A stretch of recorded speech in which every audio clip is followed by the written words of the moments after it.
People sometimes ask me, "Why are you still doing this?" And, some people think, "Well, do you have to still do it?" No, I don't have to still do this.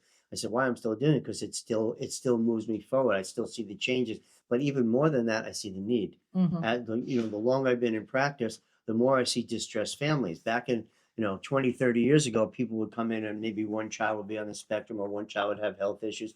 Now parents come in with 4 kids that all have health issues. I That's think it was, true. what, 2 years ago, 3 years ago, the Department of Health and Human Services that 54% of the children in the United States have chronic diseases.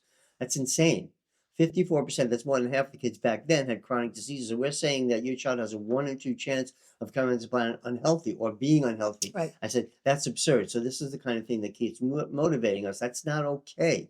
That's not okay that half the children that are born, and I'm sure the number's Hmm. higher now, are unhealthy and are going to live unhealthy lives. Hmm. That makes no sense. So therefore, we need a different paradigm. We need a paradigm shift. If you watch TV, if you see ads, it's always about have this symptom, fix it with this drug. Have this symptom, fix it with this drug. It's okay to have it. How do you spell relief? Whatever it is, and that's not a paradigm we want to keep growing into.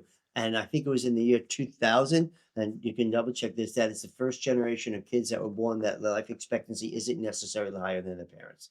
So the life expectancy is decreasing because of the amount of disease processes that they're struggling with and dealing with. And that's another reason why we keep going. We want to push that envelope. But think about over the 45 years of teaching and practicing all the changes that have happened. And you look at how many things that people thought those were the right things to do. How many diets have come and gone. That's And true. but I think the number one thing that we can stay with is adaptability and resiliency. And that's really what the nervous system is. And That individuality. Yeah, but that is what it is. It's like we will not know what our children will face. There's no way that we can prepare them. I know every parent does that. Well, if I did this, maybe this will Mhm. be this. It's like you do not know what the world is going to be like Right. for your child. But what you want them to be able to do is It's to being adapt, adapt. is to Yes, be yes, able to yes. adapt and have the resiliency and the confidence that they have what it takes to meet the occasions of their life. And that's what we're really hoping to create. When we don't have a model of what your child is supposed to be, we don't have a model of Hmm. what of your human potential, we really have no idea. But we know that the nervous system is what adapts us to the world. The nervous system is what gives us resiliency. Can I meet the occasions? Can I meet what life is going to ask of me? And I think that's what we're all about. But I think that's a really great point. Adaptability is the answer. Increasing adaptability. I had an example with a patient who brought a child in with genetic defects, like congenital genetic issues. And one of the first things I asked them, and I asked a lot of parents, is what is your expectation here?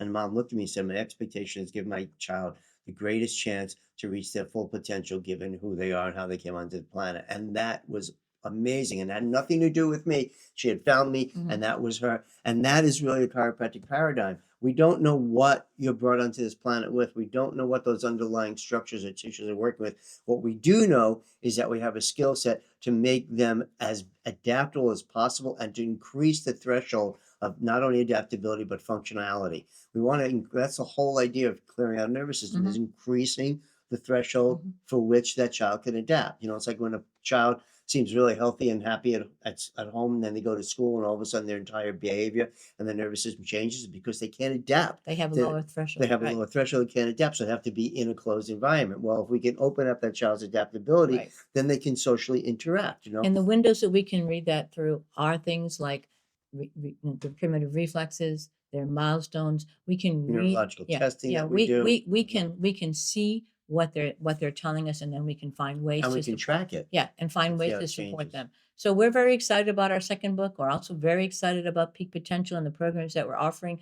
We hope that you'll join us. We'll hope that you'll be part of this movement to increase the adaptability of our children by learning this map to actually read their nervous system.